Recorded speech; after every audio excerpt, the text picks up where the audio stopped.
I'm delighted to be with you here again. It's Mensah. Let me share with you four pillars that I think can make a difference in you trying to develop the courage you need to achieve your dreams and goals. When you think about anyone from any walk of life, someone you admire, someone you look up to, someone you hold in high esteem, you come to the quick conclusion that if you were to draw a list of about 10 or 15 people, that the similarity amongst all of them is that they all have courage, or that they all had courage. Now, courage is defined as the first virtue. It's defined as the first virtue and also the virtue upon which all success qualities are anchored. Because without courage, you cannot succeed. You need courage to be able to take that leap, to take that step, to persist, to endure. And I believe that. And I believe that if you want to develop a greater sense of courage, then you need to know what the four pillars of courage are. And that's what I want to share with you today. We all have dreams and goals. We all have things that we want to achieve in life. We all have things that we hope we can bring into reality. But in so many cases and in so many times, we might be faced with moments when we do not have the strength, we do not have the courage to pursue that dream. And it's not just about being in the right place. You have to be the right person in the right place at the right time. And so what I want to share with you is ways through which you can even prepare yourself even before the opportunities arrive, so that when the time comes, you have the courage to hold on to that dream, and more importantly, the courage to make that dream a reality. The first is you must have the courage to dream big dreams. You know, big dreams are the only way you can stir up the greatness that lies within you. We all have a level of potentiality in each of us that is almost impossible to define using the human intellect. We all have this ability that has been given to each and every one of us to be, to do, to have anything that we can see in our mind's eye, anything we can conceive in our mind, and anything we're willing to work hard towards achieving. So the courage to dream big dreams is the starting place, because without dreams and visions, my favorite book says that people perish. Without dreams, without the ability to look beyond your current reality and see a future better than where you are, without that ability, there's a good chance that your life will remain the way that it is, and it could also get worse. Dreams help you bring the future into the present. Dreams help you change who you are and allow you to travel towards the destination of who you were born to be. I don't think anyone can achieve greatness without a dream. Without dreaming, the greatness in you lies dormant. But it has to go beyond just dreaming. You have to dream big. You have to dream big. You have to create this image, this mental picture of who you want to be, what you want to do, what you want to have. And you must have the courage to carry on with that dream, even when that dream looks so different to where you find yourself. I used to have small dreams, and I used to have big dreams. And I found growing up that in so many cases, I almost tried to ignore my big dreams, because I come from very humble beginnings. I come from very modest means. I was raised by two incredible parents, and I was raised well, and I'm very proud of my family and my parents and how I was raised. But I was raised in an environment that almost stole my dreams, because the reality of what I could see growing up was so different to what I could see in my mind. And in so many cases, it felt like I needed a magic wand. It felt like that I needed, some angel to come and transport me from where I was. It didn't feel natural. And just before I go forward, let me just make a statement just so you can make a note of. There are 5 factors that will affect you and affect your life and also affect your ability to achieve your dreams. The first is your environment. What environment are you in? What environment have you been raised in? What environment are you putting yourself in? The second are the relationships you have, the people around you, your inner circle, your friends, your family, your peer group. They are, without you realizing it, they are sculpturing and shaping who you will become. The third are the events that have happened in your life, good, bad, indifferent, in some cases ugly. They will choose, if you're not careful, they will decide whether you stay limited by the past, confined by the events, or whether you would break through that cocoon and allow yourself to soar like an eagle that you are. The fourth are your dreams and your goals, which is what we're talking about here now, the courage to dream. And the final is your self-portrait, the picture you have about yourself, your self-identity, your self-esteem, your self-confidence, your self-image, your self-belief, who you think you are, that picture, that portrait you have about yourself. Together, those 5 factors affect your future. You need to have the courage to break out and dream. If you can dream, you can become whoever you want to be. Now, who do we know about that has achieved, so much success, but they had to challenge and allow themselves to dream bigger? Well, we know about Oprah Winfrey. 25 years of running the Oprah Winfrey Show, she eventually realized and decided that she had this big dream in her heart, a dream of having the Oprah Winfrey Network, which at the time most people said it was impossible. Most people said you have a level of success that very few people have. Why sabotage the success you've created? Why don't you just stick to the status quo? Why don't you stick to the success you have? Let me take a side note and say something. In most cases, the greatest obstacle to your future, the greatest obstacle to you becoming who you were born to be, the greatest obstacle to you achieving and realizing the level of potential that you were created to achieve, that obstacle is often your last success. It's often yourself. Because the more you hold on to your achievements, your victories, your success of the past, the likelihood that you may be forsaking the destiny of the future.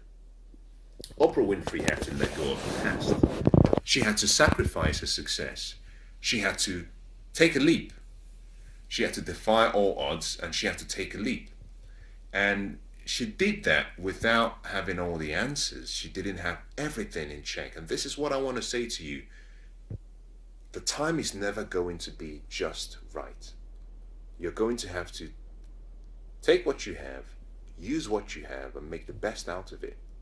And if you have faith and if you have a level of expectation that life will work with you, because life doesn't, happen to you, it happens for you. If you have the belief that this life you have, the life force that you have within you, has been given to you to become, to allow you become who you were born to be, to allow you to show the world your greatness and allow your glory to make a difference in the lives of other people to come, but also people who are alive. If you believe that you were born for a reason to make a difference in your generation, I think that conviction would allow you to dream, but also that conviction would allow you to take a leap. So the first pillar of courage you need is the courage to dream big dreams. Because without dreams, you might fail. Without dreams, you may never experience the true life that you were born to live. The second courage, or pillar of courage, is the courage to take action. Okay, you've dreamt, you have a big dream. Now what next? Well, you got to take action. You have to take action. And taking action sometimes is the hardest because we all have the fear of failure. We have all the fear of setbacks. We have the fear of succeeding. We have the fear that what would people say? We have all this fear that limits us. And listen to this, courage is not the absence of fear. Courage is simply the realization and the acceptance that what you believe in and the achievement of what you believe in is much greater than any fear. Courage is you deciding to take action in spite of your fears. And if you can do this, then you place yourself amongst what I call the super elites, the few, the very few who were able to break out of the mind boundaries and break out of the limitations of the stories they have found themselves live in and take action. So you have to develop the courage to take action. You know, when Rosa Parks was asked to stand up on a bus and go to the back of the bus, she took action. She decided that she would not give up a seat. One action led to a much better world that we live in today. One action led to the Montgomery protest and the march, and it led to feeding the civil rights movements, and it created a more awareness about the importance of equality and why we are all the same and we're simply love. But without that courage to take action, who knows where we would be now? You know, Rosa Parks didn't stop and say, well, the timing wasn't right, and I don't have any support around me, and I don't know whether I have the strength to continue to enjoy whatever comes out of this experience. No, she didn't. She developed the courage and she said, I will stand for what I believe in because I believe that we are all equal. You have to develop the courage to take action. You know, after all of the planning, the designing, the preparation, the goal setting, the visualization, these are all great stages that you have to go through at the beginning of every success process. But eventually you have to take the strategy and the plan, put it to one side and take action. You know, I love what Napoleon Bonaparte said, and I paraphrase this, but he said, made a statement that after all of your planning, when the time comes to take action, let go of all planning and take action. Because action is where success is honored. Action is where dreams and goals and our visions of the future are brought to reality. Until you decide to get away from the preparation and planning stage and you're willing to jump into the deep end and push yourself beyond the boundaries of your comfort, until you do that, there's a possibility that your dreams will never become a reality, that they will always remain as dreams and wishes. But you need the courage. And that courage is developed by starting where you are and starting small. Just develop the mindset, develop the ability, develop the willpower to start small. You know, how do you eat an elephant? Well, you eat an elephant by taking it one bite at a time. You know, you don't try to put a whole steak in your mouth when you're hungry. You take small pieces, and that is the same way action works. When I talk about action, you might have a dream, you might have a goal, but do not jump all the way in, because you need time to develop the mental muscles, the emotional muscles, the physical muscles, the spiritual muscles, and that takes time. But what you can do is you can start by taking a small bite. And the more you take a bite, the more your teeth starts to get stronger.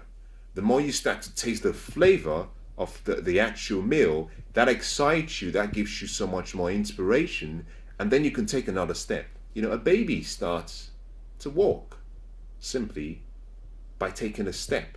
It crawls, then it tries to stand, it tries to walk, it falls down. It gets up, it tries again, it falls down. It might cry, he or she might cry. It tries again and it falls down, but through consistency, eventually that baby walks. But the baby only gets to walk because the baby takes action. You and I have to take action.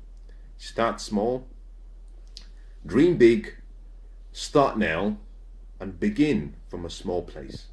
Now, the third pillar of courage you need is the courage to challenge the status quo, and more importantly, the courage to change your story. We know about Roger Bannister, someone who has made such a great contribution to mankind because of his decision to challenge the status quo and change his story. It was in 1954 when Roger Bannister broke the 4-minute mile. Prior to that, it had been universally agreed that it was impossible, that the human body could not run a 4-minute mile, that it was just not possible physically or mentally. But Roger Bannister challenged that status quo. He had the courage, and that needed courage because everyone had accepted. He had the courage to say, I don't agree with that label that all of you have placed on me. I believe that I can do all things. I believe that I can do whatever I set my mind to do. And with that courage, he started by changing the story he had in his mind, changing the story about himself, letting go of all the self-limitations. He achieved that dream first in his mind before he did it physically.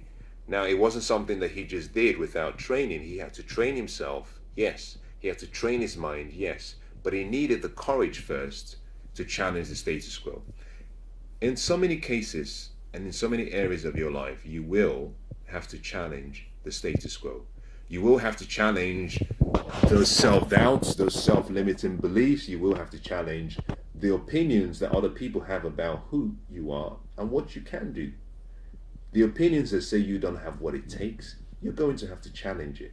You're going to have to let go and say, I choose not to be imprisoned by my past, not to be imprisoned by the events that happen to me, not to be imprisoned by the relationships that surround me.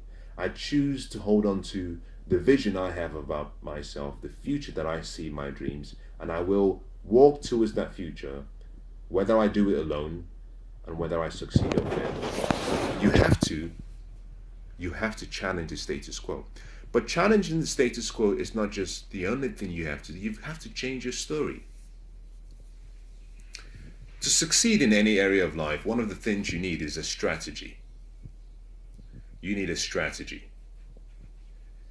A strategy are simply steps and tested and proven principles and guidelines and steps that you can take to ensure that you advance towards what you're hoping to achieve. But I found that whilst the strategy might be really good, and in most cases strategies will get you close to 85% there towards your goal, I've also found that the story you believe is often more important than your strategy. Because you can have the best strategy, but if your story is that you don't have what it takes, then no matter how great a strategy you learn, you will never achieve your dreams and goals. You've heard a number of people say things such as, you never amount to anything. Now, this may not have been directed towards you, but I knew what that felt like growing up. My parents never used such words. It was the opposite, actually. My parents encouraged me and my brother. They encouraged us to dream. They encouraged us that we could be, we could do, we could have anything we believed in.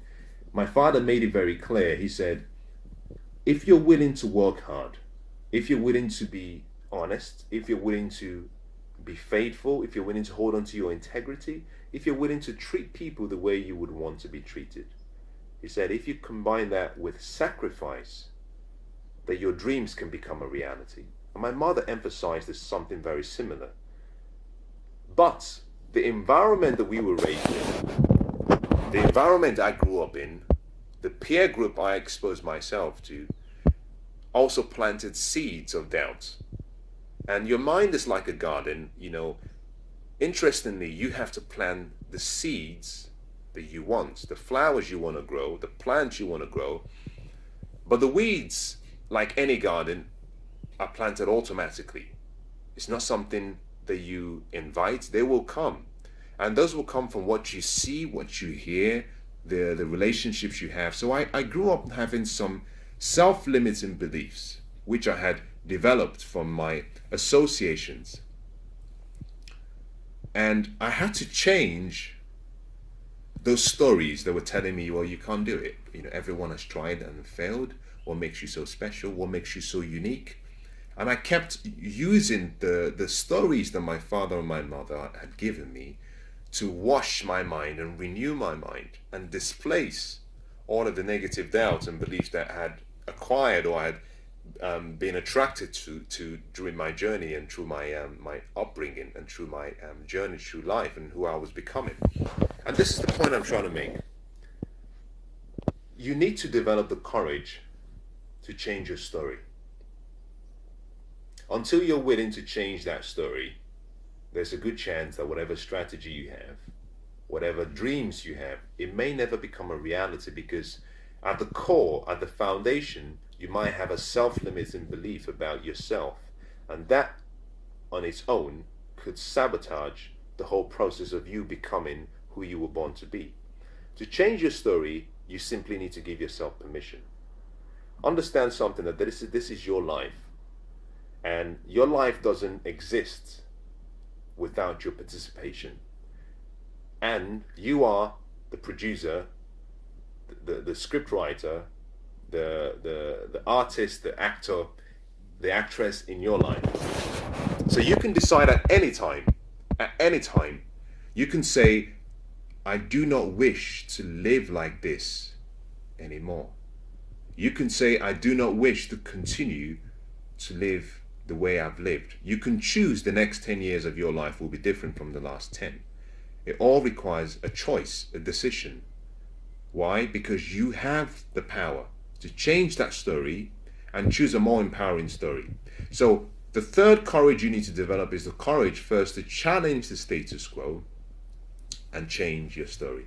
Now think about this. Roger Bannister did the same, and the rest is history. But what is remarkable about Roger Bannister's experience is, as soon as he had achieved that dream, we have up until today thousands of people who have done the 4-minute mile simply because, now listen to this, this is very important.